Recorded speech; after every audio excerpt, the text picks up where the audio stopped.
এবার বলেন জিহ্বা শুকনা না শুকনা না? ওই যে একজনের বাচ্চা জিহ্বাই করতেছে, পানি নাই, কিন্তু জিহ্বার একটা পানি আছে।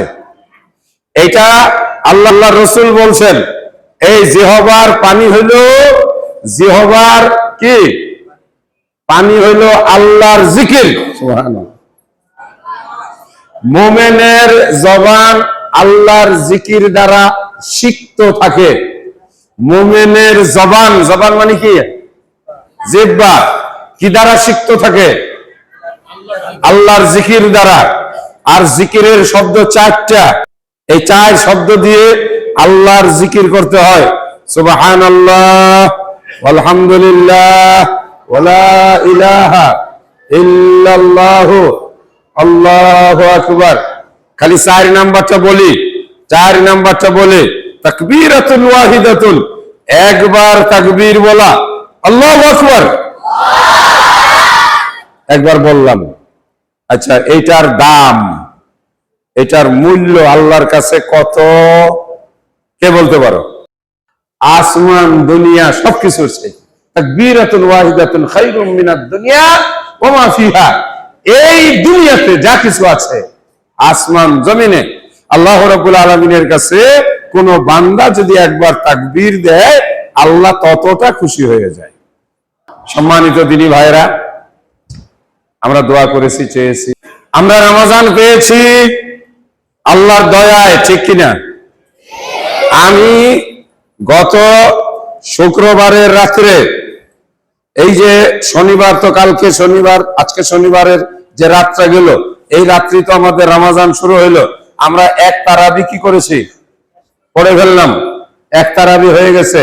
তার আগের রাত জুমার বারের, মানে জুমার শেষে শনিবারের রাত, একজন আমার অত্যন্ত ঘনিষ্ঠ ব্যক্তি মারা গেছেন টাঙ্গাইলে। তার পরিবার থেকে আমাকে এমন ভাবে ফোন করেছে, কান্নাকাটি করে, যে আমাদের আবদার, আমাদের একটা দাবি, আমাদের একটা চাওয়া, আপনি আমাদের ভাইয়ের জানাজাটা পড়বেন। আপনি জানাজাটা পড়লে আমরা মনের দিক থেকে একটু তৃপ্তি পাবো। সেই ঢাকা বেড়াইদে জুমার নামাজ পড়ছি, সেখান থেকে গাড়ি নিয়ে টাঙ্গাইল থেকে কালিহাতি, কালিহাতির পরে হইলো বল্লা, সেই বল্লাতে গিয়ে এশার নামাজের পরে ওই লোকের জানাজা পড়াইছি। বেশি বয়স হয় নাই, 55 বছর। মাটিতে রাখা হইলো রাত্রে, আগের রাত্রে। তার ভাগ্যে কিন্তু রমজান মাস মিলল না। আল্লাহ তাআলা আমাদেরকে রমজান মাস মিলিয়ে দিয়েছেন।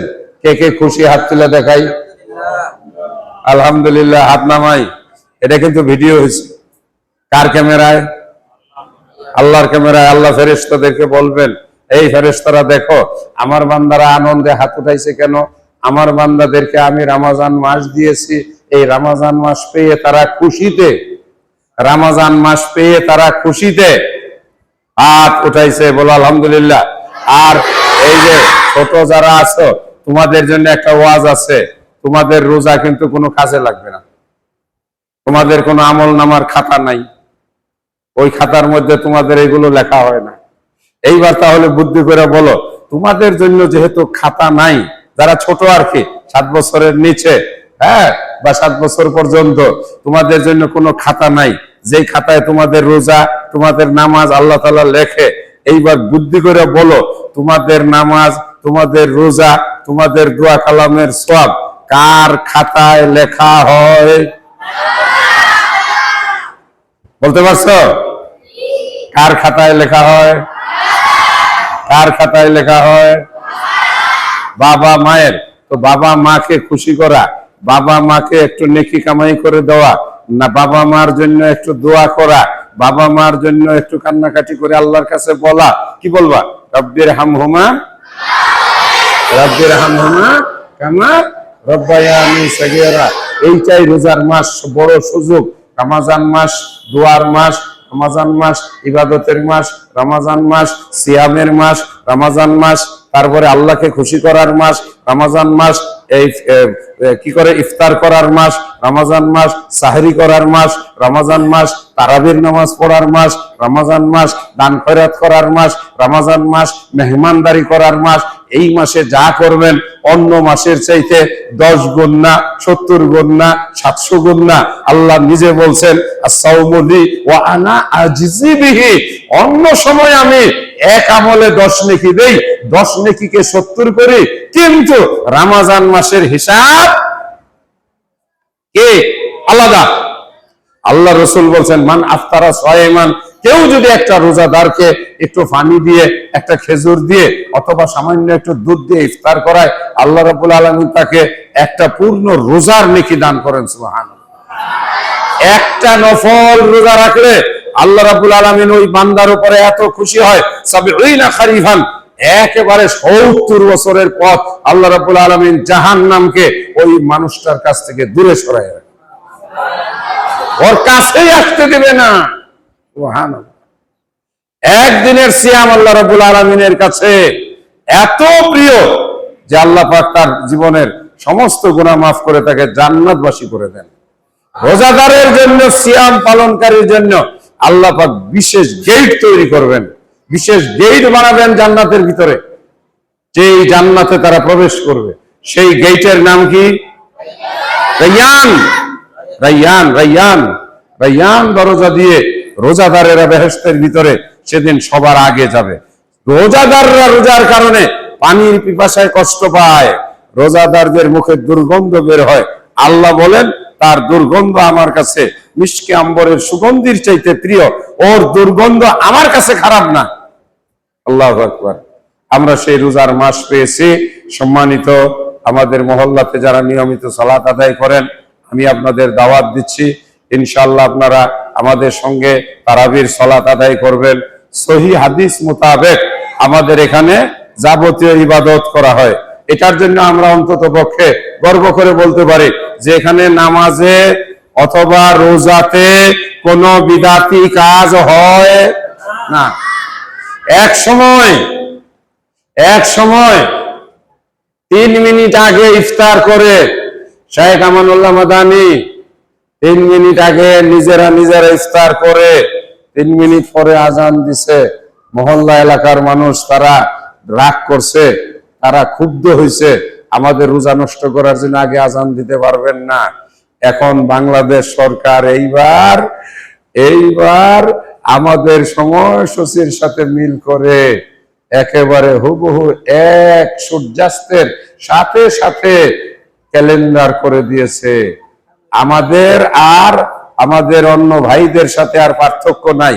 আচ্ছা আপনারা বলেন, আমরা যদি এটা শুরু না করতাম, আস্তে আস্তে আমরা এক জায়গায় শুরু করছি, সারা বাংলাদেশে ঢাকায় শত শত মসজিদে শুরু হয়েছে, চট্টগ্রাম থেকে নিয়ে একেবারে খাগড়াছড়ি, বান্দরবন, ওই দিক দিয়া একেবারে সেই পঞ্চগড়, ঠাকুরগাঁও, এইসব এলাকায় আমাদের লক্ষ লক্ষ ক্যালেন্ডার। আপনারা দেখেন না আমাদের ক্যালেন্ডার, আমাদের জমিয়তের ক্যালেন্ডার, বিভিন্ন আমাদের মধ্যে যারা আরো ক্যালেন্ডার করছে, আমরা ক্যালেন্ডার করেছি আবহাওয়া অধিদপ্তরের সূর্যাস্তের টাইম দেখে ওটার সঙ্গে মিল করে। আলহামদুলিল্লাহ এভাবে চলতে চলতে তাদের মধ্যে প্রশ্ন আসছে। এদিকে মোবাইলের মধ্যে যখন দেওয়া হয়, এখন তো সবার হাতে মোবাইল আছে, একটা অন্য কিছু লাগে না, সানসেট সূর্য ডোবার টাইম, এটা দেওয়ার সাথে সাথে আজকে সূর্য ডোবার টাইম চলে আসবে। অতএব সূর্য ডোবার পরে কেন আমার 3 মিনিট বসে থাকতে হবে? ঠিক আছে, বর্তমান জামানায় একটা 1 সেকেন্ড সময় এদিক সেদিক কম্পিউটারাইজ যুগ হয় না, ফলে সরকার শেষ পর্যন্ত দেখলো তাই তো আমরা সূর্যাস্তের সঙ্গে, আল্লাহ নবী বলছেন ওই কওম ততক্ষণ পর্যন্ত কল্যাণের ভিতরে থাকবে যতক্ষণ পর্যন্ত তারা তাড়াতাড়ি ইফতার করবে। তাড়াতাড়ি মানে কি? সূর্য ডোবার সাথে সাথে। আপনি 3 মিনিট পরে ইফতার করবেন, উনি বলবে যে আমার শরীরে শক্তি আছে, আমি 5 মিনিট পরে ইফতার করব।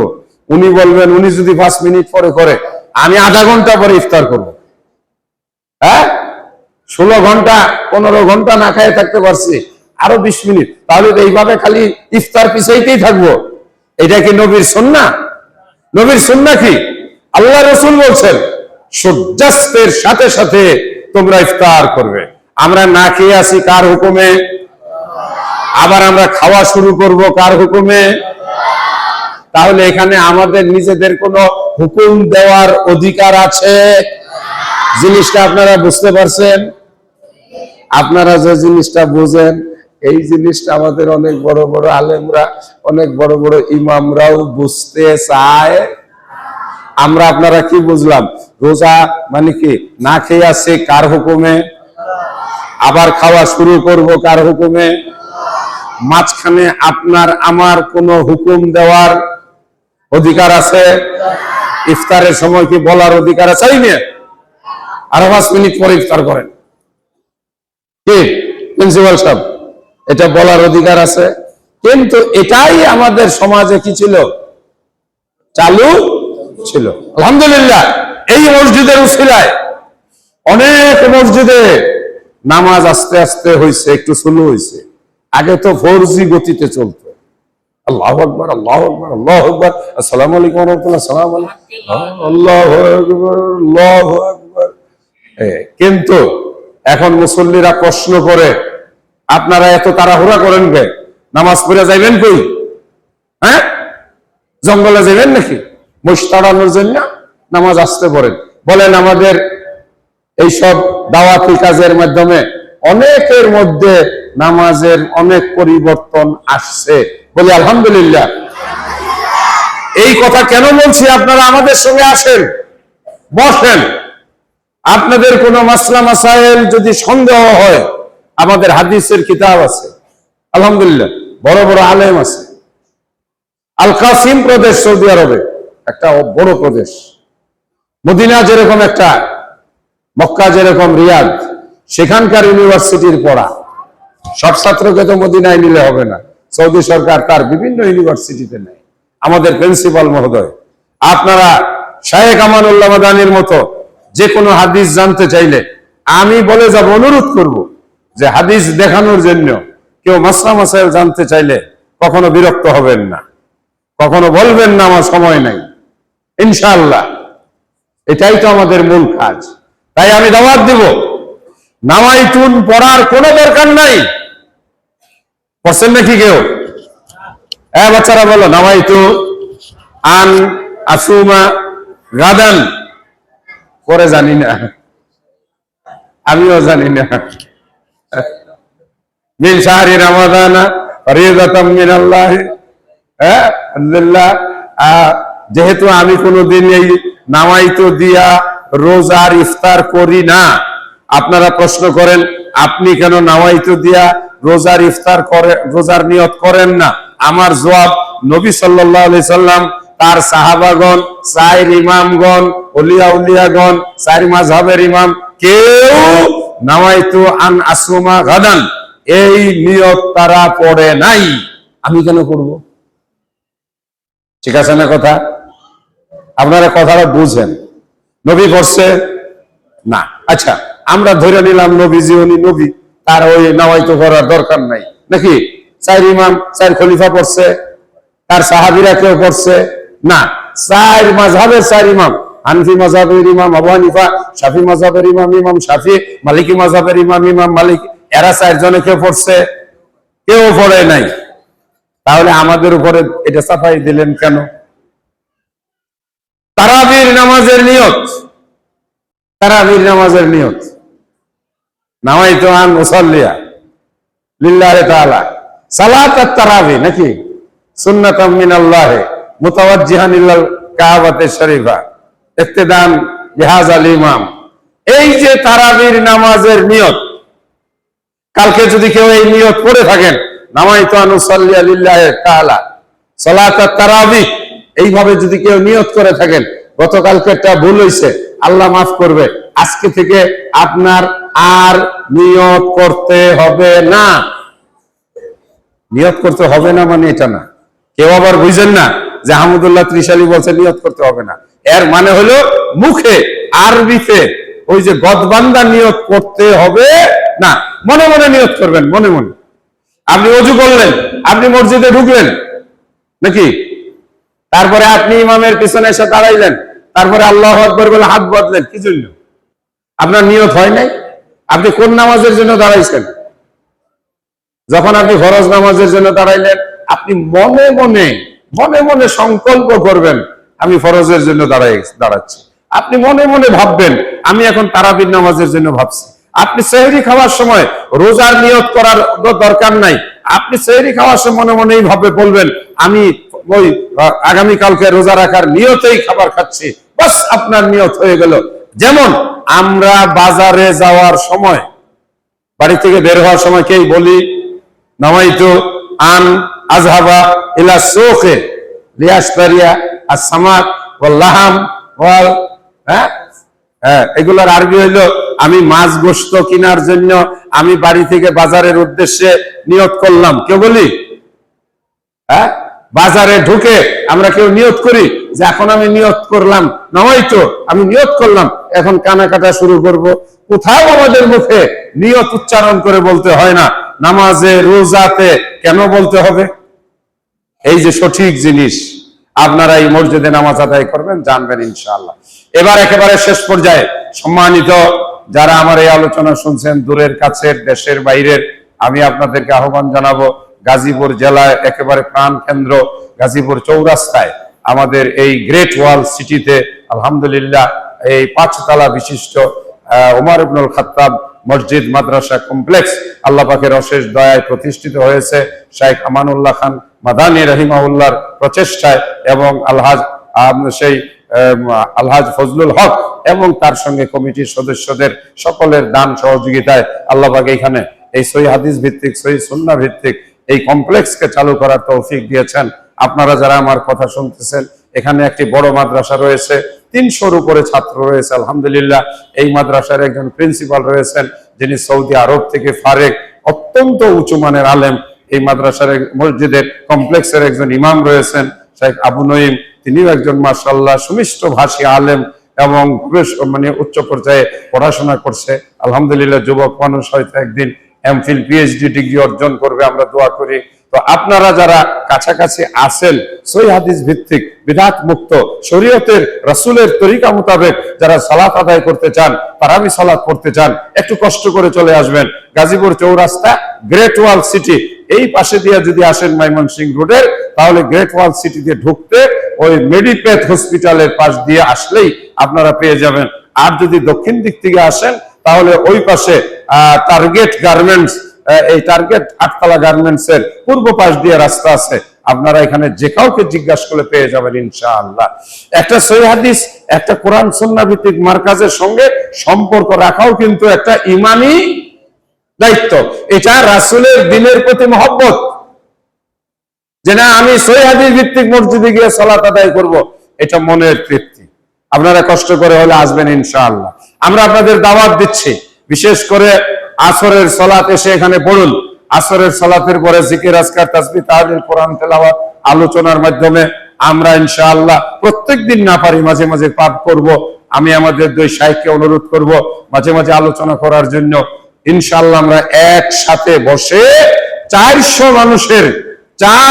মানুষের আমরা প্রতিদিন ইফতারের আয়োজন করছি, আজকে করেছি, আগামীকালকে করব ইনশাআল্লাহ।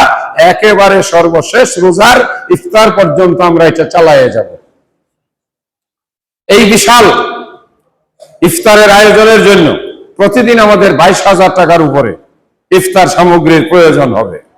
ইতিমধ্যে আল্লাহর কয়েক বান্দা একদিন করে ইফতার দেওয়ার জন্য তারা নিজে স্বপ্রণোদিত হয়ে খুশি মনে ঘোষণা দিয়েছে। সম্মানিত দর্শকবৃন্দ যারা শুনছেন, আমাদের সাথে যে ছোট ছোট মাসুম বাচ্চারা আছে যারা ফেরেশতার মতো, আপনারা তাদেরকে যদি একটু ইফতারের ব্যবস্থা করেন, অংশগ্রহণ করেন 10,000, 5,000, 20,000 টাকা, অথবা আপনারা যদি আমাদের মোবাইল বিকাশেও পাঠিয়ে দেন, আলহামদুলিল্লাহ আমি আহমদুল্লাহ ত্রিশালী আপনাদেরকে ওয়াদা দিতে পারি, আমিও আজকে ইফতারের জন্য শরীক হয়েছি আলহামদুলিল্লাহ, আরো ইনশাআল্লাহ আমি শরীক হব যতটুকু পারি। আপনারা যদি এখানে শরীক হন, আল্লাহ আপনাদেরকে অনেক বড় সওয়াব দান করবেন। 400 মানুষের ইফতারের আয়োজন, আপনি নিজে এসে ইফতার গ্রহণ করেন, তাতেও আপনি শরীক হন। আমরা আপনাকে ইফতার করানোর বিনিময়ে একটা রোজাদারের সওয়াব পাবো। যারা ইফতারের জন্য অংশ নিচ্ছেন টাকা পয়সা দিয়ে, তারা কি করবেন? ইফতার করানোর সওয়াবটা অর্জন করবেন। এক হাদিসে আছে, এক সাহাবী নামাজ পড়ে বসে আছেন, এই সময় আরেকজন সাহাবী নামাজ জামাত হয় নাই, এসে নামাজ পড়তে শুরু করলেন। আল্লাহ রাসূল বললেন, তোমাদের মধ্যে কে আছো, ওকে একটা জামাতের সওয়াবের ব্যবস্থা করে দিতে পারো? সাহাবী জিজ্ঞাসা করলেন, ইয়া রাসূলুল্লাহ, কিভাবে? যে তোমরা যদি তার সঙ্গে গিয়ে এখন নামাজে দাঁড়িয়ে যাও, তাহলে কি হয়ে গেল? জামাত হয়ে গেল। তো সাহাবী বললেন, ইয়া রাসূলুল্লাহ, আমরা তো নামাজ পড়ে ফেলেছি। রাসূল বললেন, অসুবিধা নাই, তুমি তোমার ফরজ আদায় করেছো, কিন্তু তুমি তোমার ভাইকে এটা হাদিয়া দিলে, তুমি পেয়ে গেলে একটা নফল নামাজের সওয়াব। যেমন আমরা আসরের নামাজ পড়ে ফেলছি না, ওই যে আমাদের ভাইরা অনেকে একা একা নামাজ পড়তেছে, এটা কেন হচ্ছে জানেন? আমরা মাসলা জানি না। ওই যে আমাদের শিখাইছে জামাত হয়ে গেছে, কিন্তু ওনাদের মধ্যে একজন ইমাম হয়ে যদি নামাজটা জামাতে পড়াইতেন, তাহলে কিন্তু তারা জামাতের সওয়াব পাইতেন। কথার কথা, আমি হজে গেলাম, ওই যে মক্কা থেকে মদিনায় যাওয়ার পরে আমাদের ওই যে শায়েখ, উনি এগুলো দেখেছেন, জানেন যে রাস্তায় মাঝে মাঝে 100-200 কিলোমিটার পরে পরে মসজিদ আছে, এক ইমাম আসরের নামাজ অন্তত 10 বার পড়ায়, 15 বার পড়ায়। ইমামের কাজই হলো নামাজ পড়াই দেওয়া। লোকজন গাড়ি নিয়ে আসতেছে, অনেক সময় হাজিদের মধ্যে থাকে না, নামাজ পড়ানোর মতো লোক থাকে না, তো তখন ইমাম সাহেব বলে, হাজি জামাত জামাত, উনি সামনে দাঁড়ায় যায়। উনি কিন্তু তার আসরের নামাজ কি করছে? পড়ে ফেলছে। বাকিরা এসে তার সঙ্গে নামাজ পড়লো, জামাতে সালাত আদায় করে আবার তারা মদিনার দিকে চলে গেল। আমি জিজ্ঞাসা করলাম, কাম্মার রাতান সাল্লাইতা? বলে তাকরিবান 10 বারের তো কম হবে না, খালি পড়াইতেছে। আমরাও মাঝে মাঝে, আপনারাও মাঝে মাঝে এটা পালন করবেন। রাসূলের শেখানো নিয়ম, আপনার এক ভাই একা একা নামাজ পড়তেছেন, আপনি গিয়ে তার পাশে দাঁড়ায় যান। এটা মনে করবেন না আপনি আসরের নামাজ পড়ে ফেলছেন। আপনি ভাইকে কি দিলেন? একটা জামাতের সওয়াবের নিয়তে। যদিও আসরের নামাজের পরে কোনো নামাজ নাই, আপনি ব্যক্তিগতভাবে আর কোনো নামাজ পড়তে পারবেন না, কিন্তু আপনি হাদিয়া দিতে পারবেন, আপনি একজনকে জামাতের ফজিলত দিতে পারবেন। আপনি এখানে নামাজ পড়ে বাড়িতে গেলেন, আপনার আব্বা একা একা, আপনি বলেন, আব্বা ঠিক আছে, আপনি নামাজ শুরু করেন, আমি আপনার পাশে দাঁড়াই। আপনার আব্বা আগে পড়লো 1 গুণ, এখন আপনি তার পাশে দাঁড়াইলেন, কয় গুণ হইল? এইটা বলতে হবে। জামাতে নামাজের সওয়াব কয় গুণ? 25, 27, তাই না? 27 আছে, 25, 27 নির্ভরযোগ্য বেশি। হ্যাঁ, তাহলে আপনার পিতাকে আপনি 26 গুণ নামাজের ব্যবস্থা করে দিলেন। একা বললে হয়তো 1 গুণ, আপনি পাশে দাঁড়ায় গেলেন, হলো কত? আরো 26 গুণ বেড়ে গেল। সুবহানাল্লাহ। এগুলো আমাদের বাংলাদেশে সহিহ হাদিস মাটির নিচে পড়ে রয়েছে, কি বুঝলেন? আলো, মিষ্টি আলো, গোল আলো যেটাই বলেন, এটা হয় কোথায়? মাটির নিচে। এরে তুলতে হয় কি দিয়ে? কোদাল দিয়ে, খামসাইয়া। আমাদের বাংলাদেশে নবীর হাদিস স্বর্ণের টুকরা। নবীর হাদিস গুলো কিরকম? স্বর্ণের টুকরা পড়ে আছে কোথায়? মাটির নিচে। এগুলো কেউ বাইর করে না, খালি ওই হাওয়ার উপর। ইনশাল্লাহ আমরা প্রতিদিন না হইলেও মাঝে মাঝে আপনাদেরকে কিছু কিছু হাদিস শোনাবো। আবারও ফিরে আসলাম লাইভে আমাদের ভাইদের কাছে, যারা আপনারা আলোচনা শুনতেছেন। ইনশাআল্লাহ এই বিকাল বেলাটা কখনো আপনারা দোকানে ঘোরাফেরা করে ইফতার কিনতে গিয়ে আমি বলবো, ভাই সব একেবারে বুট কিনতেই হবে, জিলাপি থাকতেই হবে, তারপরে লেবুর শরবত না হলে চলবে না, আপনার একটু মাঠা হালুয়া না হইলে ইফতার হবে না, এটা মনে করার কোনো কারণ নাই। আল্লাহর নবীর জামানায় খেজুর দিয়ে ইফতার করছে, তারা এত ইফতারি পায় নাই। আপনি বাজারে গিয়ে ইফতারির দোকানে ঠেলা ঠেলি ধাক্কাধাক্কি করার চাইতে আসরের নামাজের পরে ঘরে বসে বসে আপনি কোরআন তিলাওয়াত করেন। কে? আসরের নামাজের পরে বসে বসে আপনি দোয়া কালাম পড়েন, জান্নাত লাভের দোয়া বলেন, আল্লাহুম্মা ইন্নী আসআলুকা জান্নাতাল ফিরদাউস, জাহান্নাম থেকে বাঁচার দোয়া করেন, আল্লাহুম্মা ইন্নী আউযু বিকা মিন আযাবিল কবরি ওয়া মিন আযাবিন নার, আল্লাহুম্মা আজিরনি। কয়বার বলতে হয়? 3 বার, 7 বার, 3 বার, 7 বার যে ব্যক্তি বলবে আল্লাহ তাকে জাহান্নাম থেকে মুক্ত করে দেবেন। আজকে আর আলোচনা করছি না। আপনারা যারা ধৈর্যের পরীক্ষা দিলেন এর বিনিময়ে কে দিবেন? জোরে বলেন, কে দিবেন? যে কয়বার আল্লাহর নাম নিয়েছেন, সুবহানাল্লাহ বলেছেন, আলহামদুলিল্লাহ বলেছেন, ততগুলো নেকি আমলে লেখা হয়েছে। এবার আপনারাও যান, প্রয়োজনীয় কাজকর্ম সেরে ইফতারের সময় চলে আসবেন। আবারও বলছি সম্মানিত দর্শকবৃন্দ, আমাদের এই কমপ্লেক্সে 400 মানুষের প্রতিদিন ইফতারের আয়োজন করা হবে। আপনারাও এই ইফতারিতে শরীক হবেন, নিজে ইফতারি গ্রহণ করেন, শরীক হন। এবং যদি কেউ টাকা পয়সা দিয়ে, কেউ যদি আমাদের এখানে কিছু শরবত পাঠিয়ে দেন, আপত্তি নাই। কেউ যদি কিছু জিলাপি কিনে পাঠিয়ে দেন, আপত্তি নাই। আপনি ডাইরেক্ট খেজুর কিনে পাঠাইতে পারেন, 1 বস্তা খেজুর পাঠাতে পারেন, আপত্তি নেই। অর্থাৎ আপনি যেভাবেই হোক আমাদের ইফতারির এই কার্যক্রমে অংশ নিতে পারেন। আল্লাহ তৌফিক দান করুন, আমিন। আকুলু কওলি হাযা ওয়া আস্তাগফিরুল্লাহ লি ওয়া লাকুম ওয়া লিসাইরিল মুসলিমিন। নাহমাদুকা ইয়া গাফুরু ইয়া রহিম। সুবহানাকা আল্লাহুম্মা ওয়া বিহামদিকা আশহাদু আল্লা ইলাহা ইল্লা আনতা আস্তাগফিরুকা ওয়া আতুবু ইলাইক। আসসালামু আলাইকুম ওয়া রাহমাতুল্লাহি ওয়া বারাকাতুহু।